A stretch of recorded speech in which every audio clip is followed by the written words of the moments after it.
Bentar ya, ini tunggu dulu.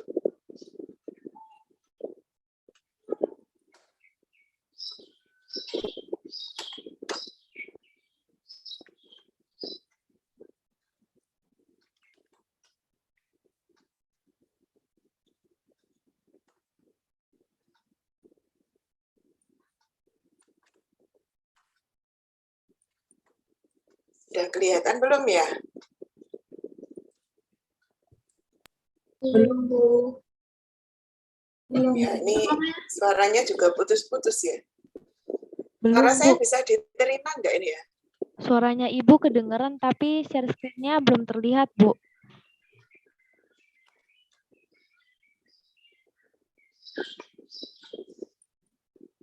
Oke. Suara saya putus-putus ini.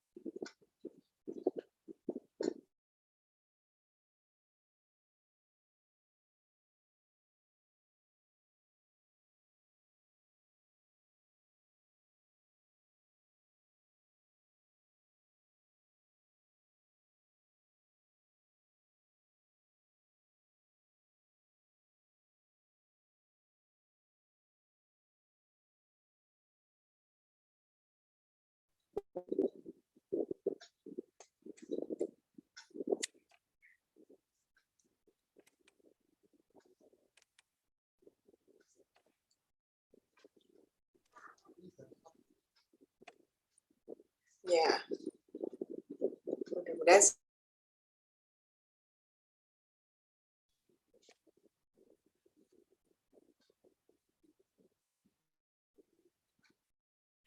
oke, baik. Suaranya sudah bisa didengar. Mudah-mudahan bisa. Nanti kalau ada yang kalau oke, yang berikutnya ini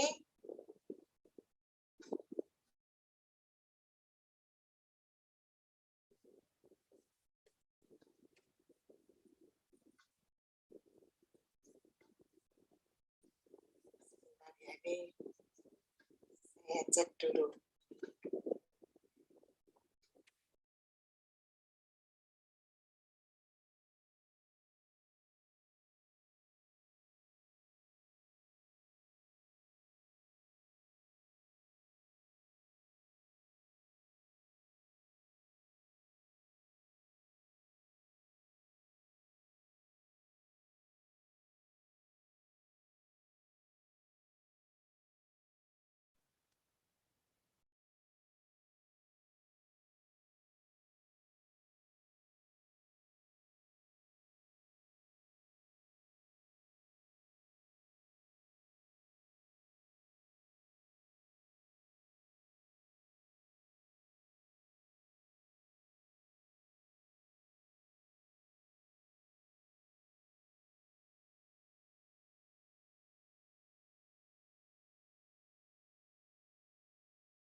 Oke, saya akan melanjutkan di content analysis.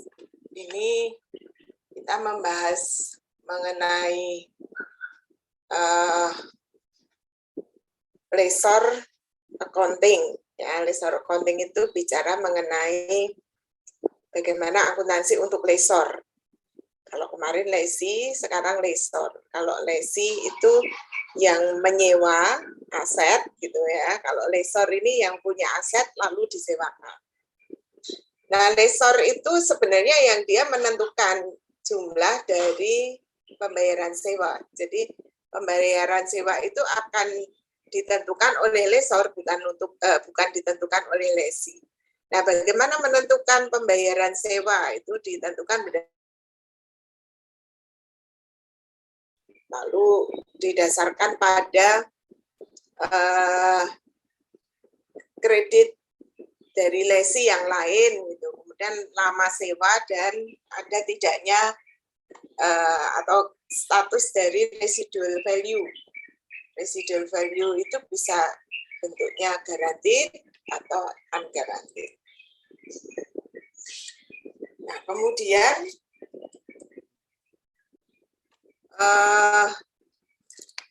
economic of leasing.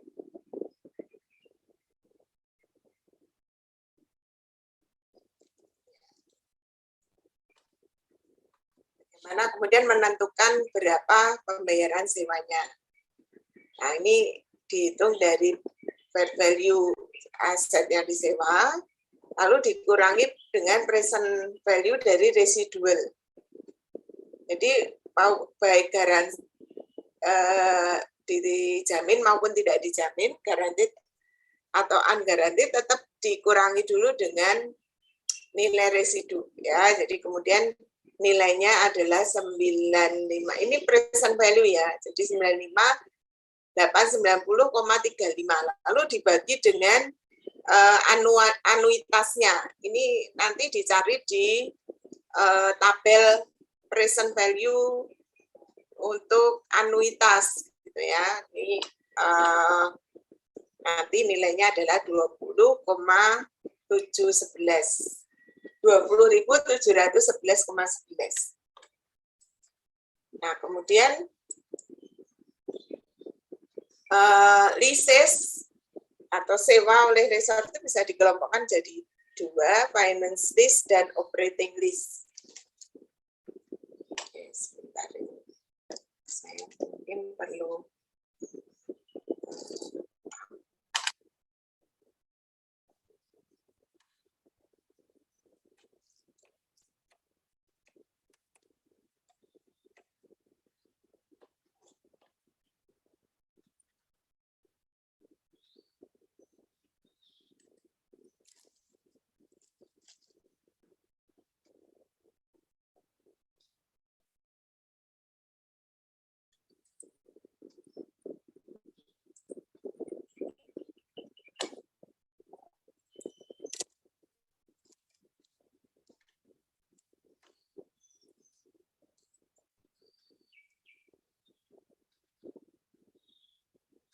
dari tadi itu pas saya nggak stabil.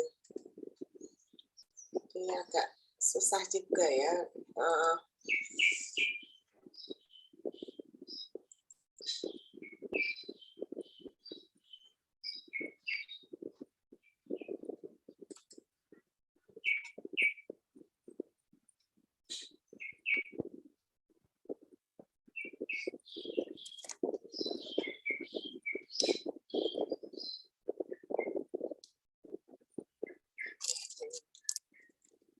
Yang tidak stabil ya. Ini tempat saya dari kemarin juga nih tidak stabil.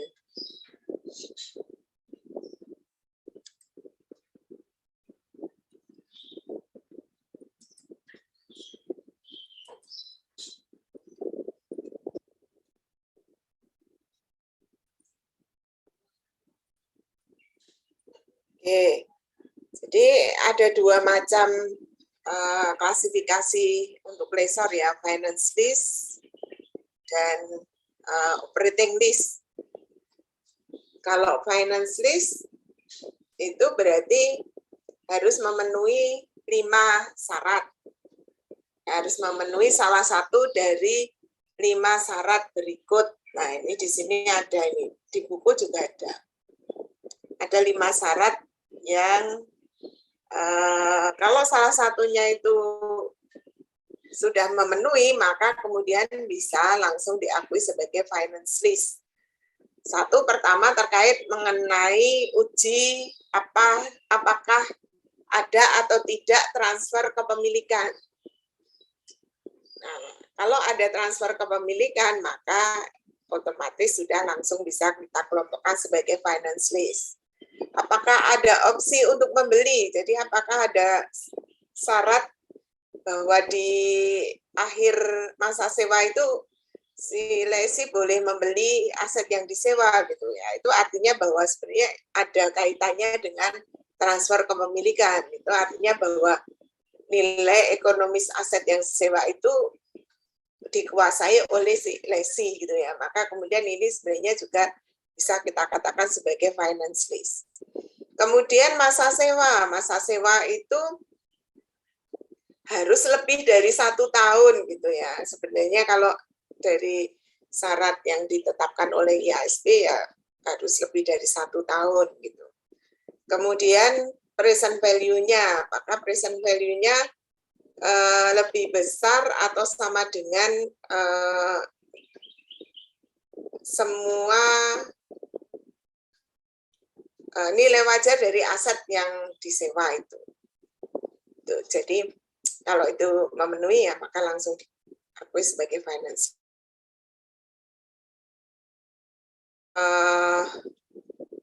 Apakah pada akhir masa sewa itu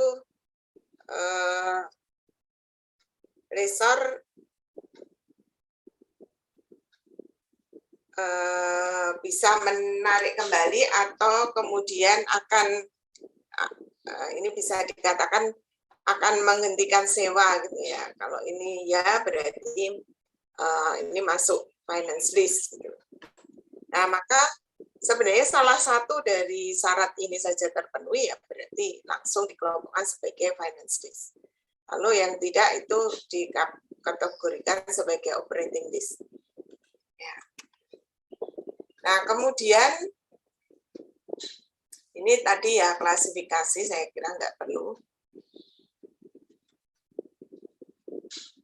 Kemudian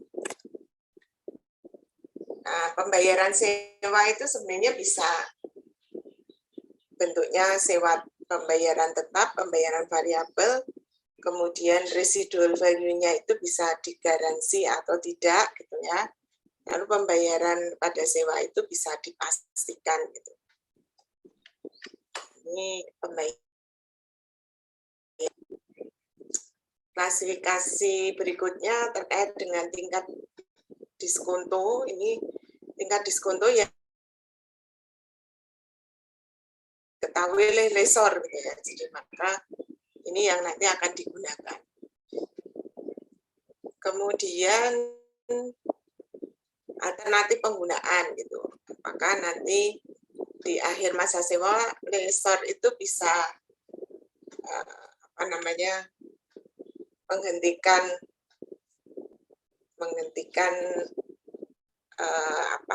perjanjian sewa atau tidak. Nah, lalu yang berikutnya klasifikasi lease oleh lessor. Ini ada sales type. Berarti lease receivable-nya itu present value pembayaran ditambah dengan anggaran. Ini contohnya di sini soalnya.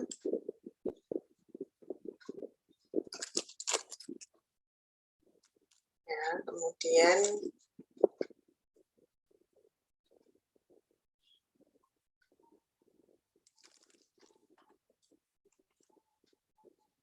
ini soal yang ada di buku juga gitu. Nah, nanti kalau kita mau menghitung, ini cara penghitungannya.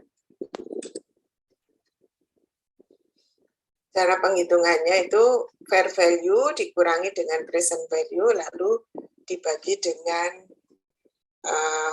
anuitas masa sewa. Masa sewanya 5 tahun.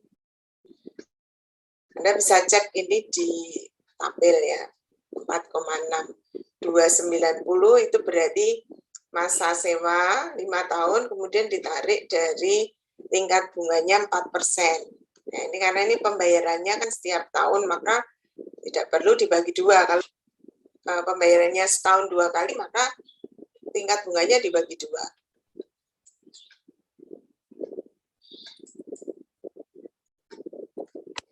Ini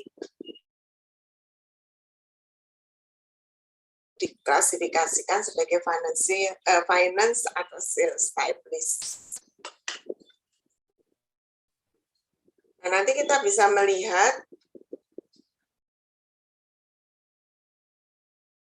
Bagaimana kemudian kita akan melihat perbedaan antara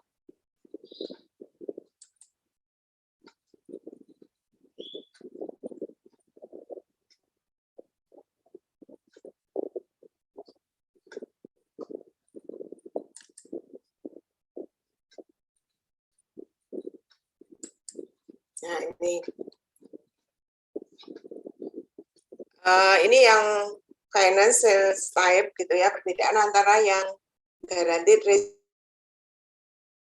value dengan unguaranteed. Dan untuk menghitung risk receivable-nya sama antara guaranteed dan unguaranteed, bedanya adalah pada harga penjualan aset. Kalau guaranteed itu ditambah dengan residual value-nya, tapi kalau unguaranteed tidak. Jadi fair value-nya dikurangi dengan present value. Ini sales price of asset. Lalu cost of goods sold-nya juga di sini harus dikurangi dengan nilai residu juga. Present value dari nilai residu. Tapi karena ini sama gitu ya, sale price dikurangi cost of goods sold, ya maka gross profit yang dicatat itu sama. Jadi nanti jurnalnya akan seperti ini. Bedanya antara guaranteed dan unguaranteed tadi untuk sales type list. Bedanya dengan sales revenue-nya.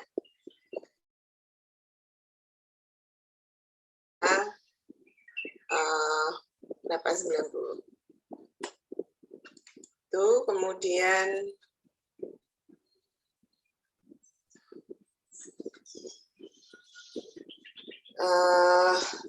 untuk akuntansi lesor untuk operating list ya sama dengan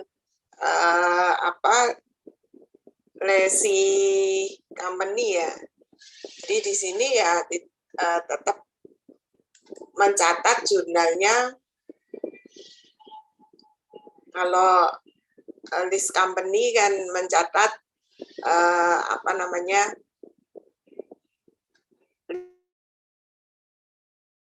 gitu ya. Tapi kalau di lesor itu dicatat unearned risk revenue gitu. Dan ini karena sebenarnya karena terjadi di tanggal pembayaran sewanya kan di 1 Januari ya.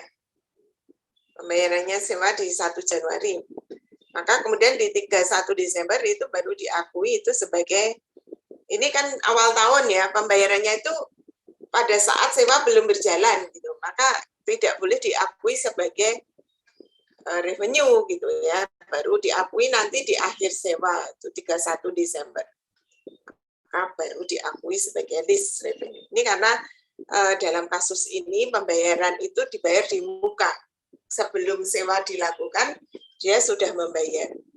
Maka berarti lesor itu akan mengakui pendapatan dari sewa itu ya pada akhir periode, karena pada saat itu kewajibannya sudah selesai gitu ya, sehingga dia bisa mengakui itu sebagai pendapatan. Nah ini karena sales type, maka lesor juga membuat depresiasi. Ya, dia melakukan depresiasi untuk asetnya.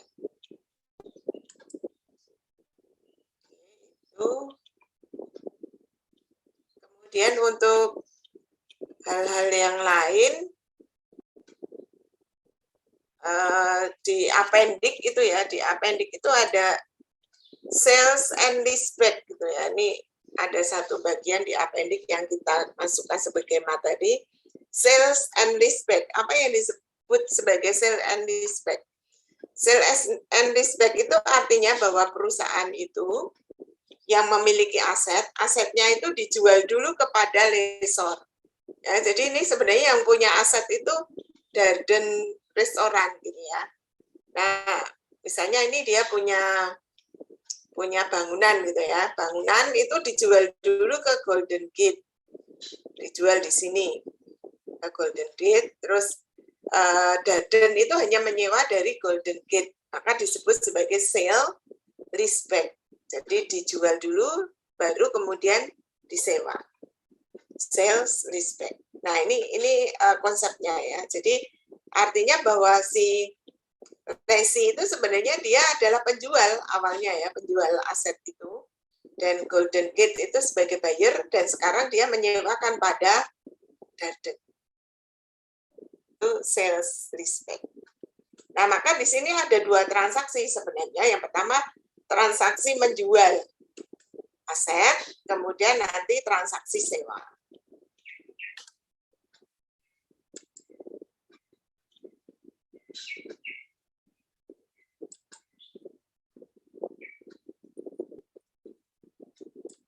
Langsung ke soalnya saja ini ya.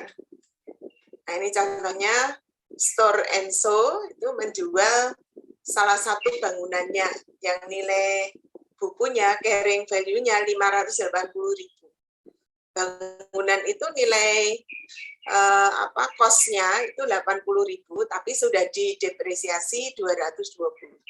Sehingga kemudian nilai bukunya atau carrying value-nya itu tinggal 580.000. Nah, dijual kepada Deutsche Bank gitu ya, dengan harga 623 110. Nah, kemudian Deutsche Bank itu menyewakan pada Stora Enso gitu. Dengan sewa 50.000 euro setiap tahun. Nah, kemudian umur ekonomis, misalnya ini present value dari pembayaran itu ada 310. Nah, ini maka karena ini transaksi masuk dalam kategori sales leaseback. Nah, lalu jumlahnya adalah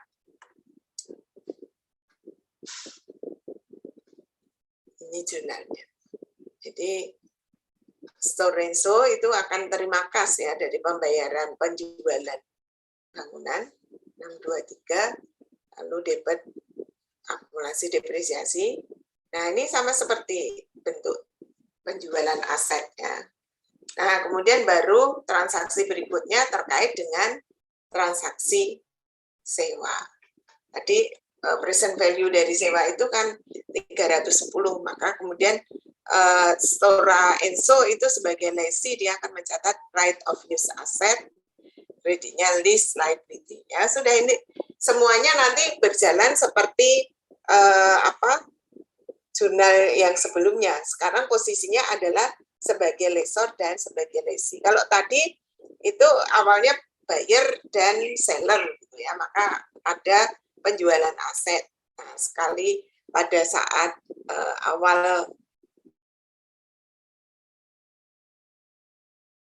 dicatat jurnal penjualan, tapi kemudian bagian berikutnya itu semua transaksi sewa.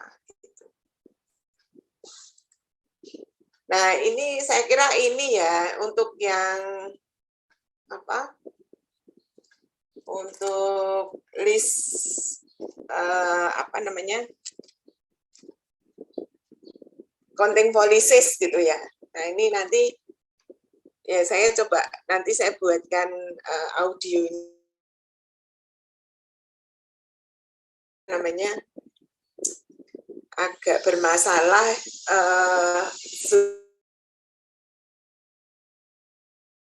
gitu ya. Nanti saya coba saya berikan audio untuk PPT yang tadi saya berikan supaya memang nanti Anda bisa memahami dengan lebih baik gitu. Nah, mungkin karena ya ini keterbatasan alat gitu ya, equipment yang tidak mendukung ya. Mungkin saya akhiri dulu ya sampai di sini ya. Nanti kita berarti minggu depan kita libur, lalu setelah libur itu sesuai jadwal saya akan memberikan ujian sisipan. Ya, nanti Anda siapkan saja materinya adalah revenue recognition. Ya, revenue recognition. Jadi nanti tolong siapkan untuk ujian sisipannya. Jadi berarti nanti ujian sisipan itu akan kita laksanakan tanggal 11 Mei. Ya, tanggal 11 Mei. Jadi setelah libur Lebaran. Nah, begitu ya. Ada pertanyaan dulu?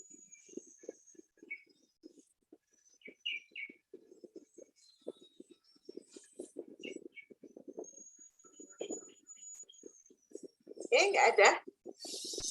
Nah, ini saya nggak tahu. Oke, kalau begitu saya akhiri ya. Sampai